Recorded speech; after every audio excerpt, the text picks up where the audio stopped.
Hi, this is Joyce Polino Crane. I'm the news director at WestfordCAT. I'm here today with Sam Palmer, who is a commercial real estate broker for Westford Real Estate, and you're part of the ownership group. Welcome, Sam. Thank you for having me. Nice to have you here. I asked you to come in because we at WestfordCAT have just published an online article on Route 110 and the changing culture of the commercial space on that road. As many residents know, Route 110 slices the town in two. It connects Chelmsford to Littleton and runs right through Westford.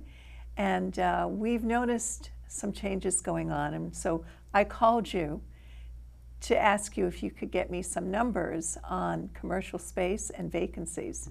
And you did. And can you tell us what you found?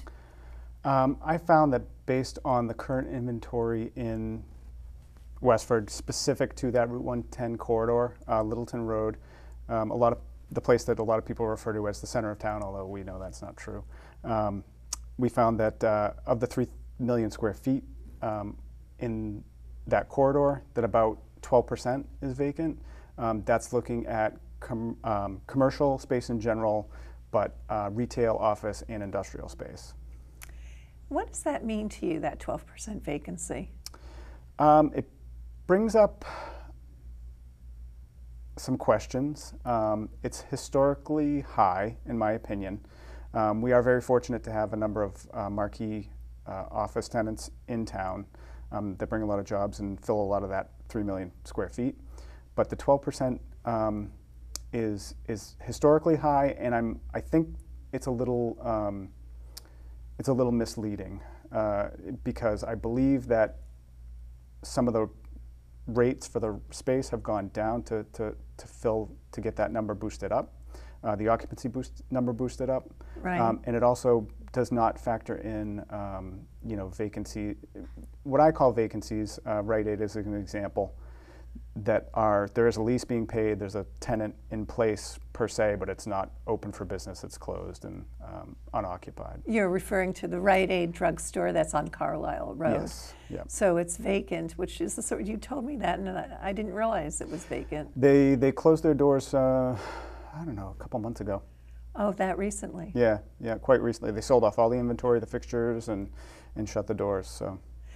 So you believe that 12% rate is actually lower than it should be?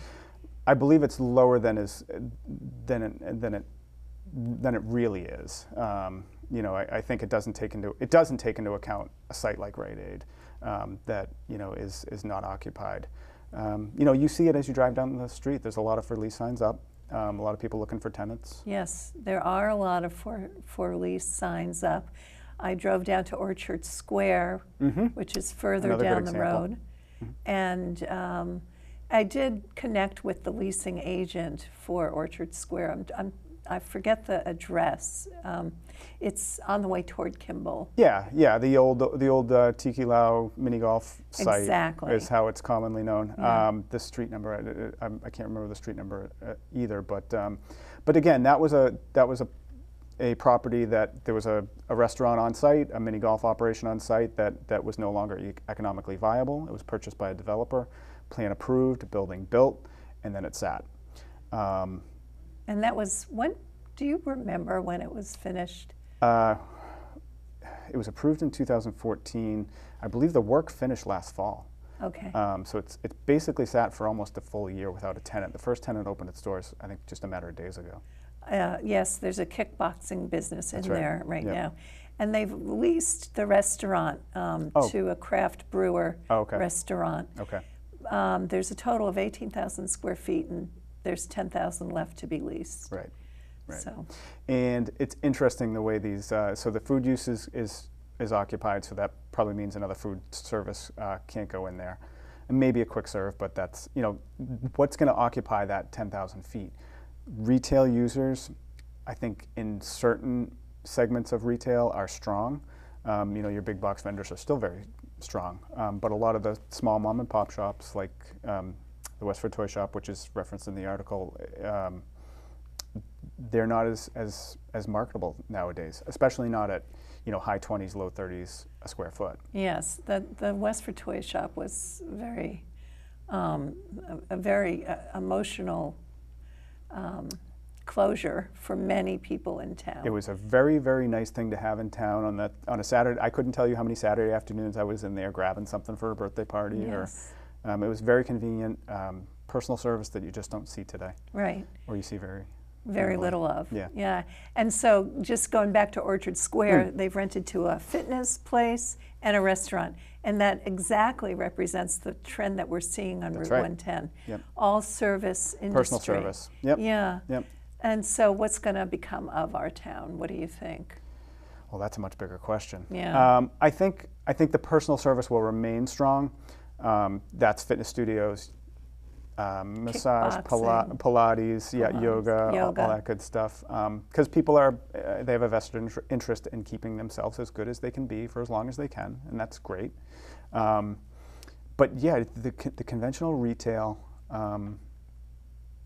it's limited, and I'm always encouraged by the, shop local Saturday things that I know American Express sponsors, and those are always encouraging.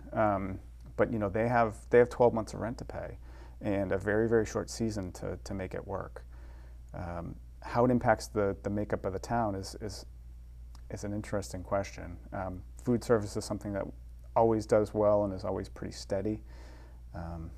It's just surprising to me that so many restaurants can handle, that there's enough traffic for so many restaurants.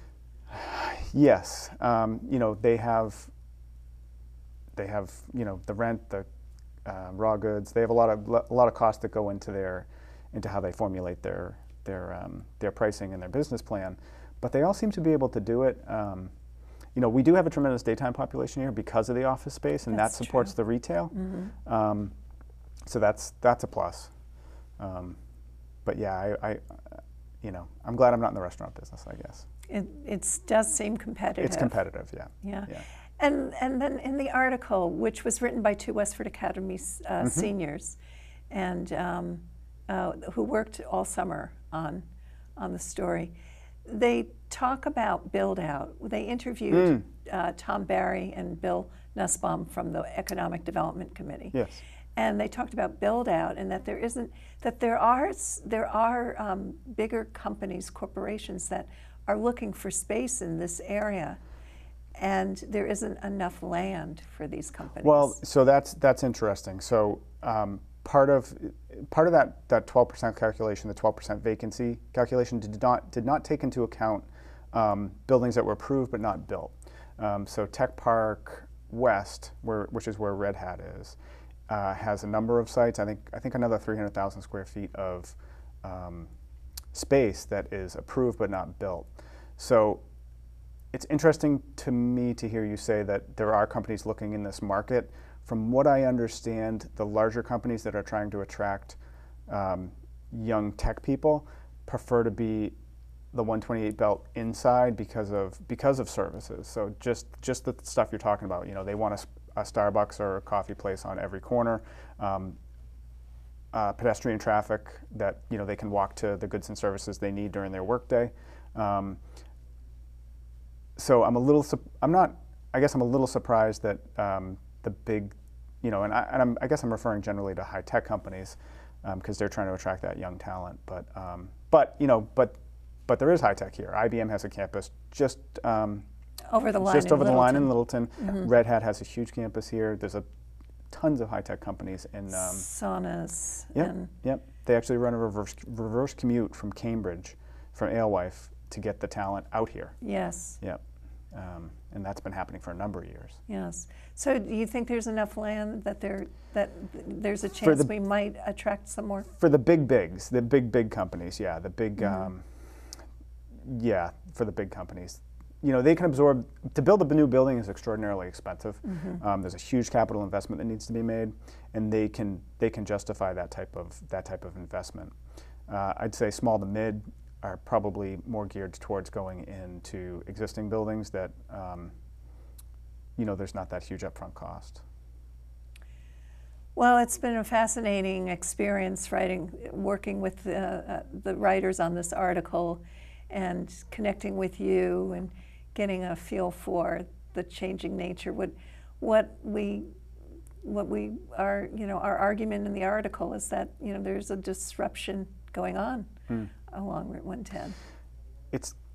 I've been in the commercial real estate market for almost 20 years, and this is much different than I've seen over that period of time. Is that right? You've never seen a transition like this before?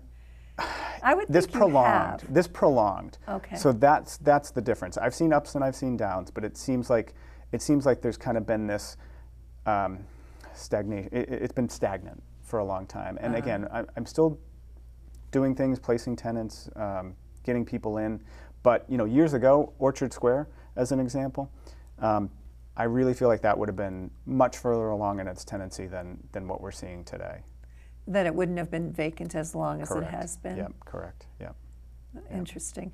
And so just getting back to the Westford Valley Marketplace with all that empty space, all those storefronts, the former Blockbuster Video. Yep, that's been empty a long, long time. What is going on there?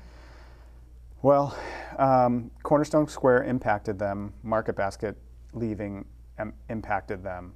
Does Whole Foods coming in not help? No, it does. It helps tremendously. But Whole Foods does a lot of things. So they're a retail establishment. They have a food component, food service component within the store. There's a fitness. Orange Theory Fitness is in there, so that kind of takes took over from the toy shop. Yes, they took that space over. They took the toy shop space over, and that impacts other tenancy. That's a very big site. I think part of their problem too is the ownership. I don't think the ownership is as hands-on as previous ownerships or as Cornerstone Square's ownership is. But that's not uncommon. When the new thing comes to town, Cornerstone Square has all the amenities. It's the latest and greatest that sometimes the older plazas don't do as well. If we want to go back even further, we can look at the plaza across the street where D'Angelo's is, Westford 175. Plaza. Yeah, 175, and that's that was the original plaza. Oh. I went there as a kid. Yeah, that was really. There were a couple small retail office buildings before that, but that was kind of a big one when it was built. That's been there a long time. Yeah. A long time. So just tell us quickly a little bit about Westford Real Estate. We are a full-service real estate company. We do commercial residential. We're a small operation. I'd call us a mom and pop. We're kind of one of those mom and pop retail locations that is hung in there. We have our own standalone location, which is very, very nice, right across from the Regency. Yes, it is. It's a very nice building. Thank you. It's a family affair. It's a family operation. Yeah. Yep. We have a lot of outside brokers as well, but largely it's a family operation. Well, Sam, thank you so much for coming in today and to speak with us here at WestfordCAT. Thank you. Really appreciated your input in the article. And at Westford, if you're in Westford and you're interested in reading the article, it's at westfordcatnews.org. Please take a look at it and let us know what you think. For WestfordCAT News, this is Joyce Polino Crane. See you around town.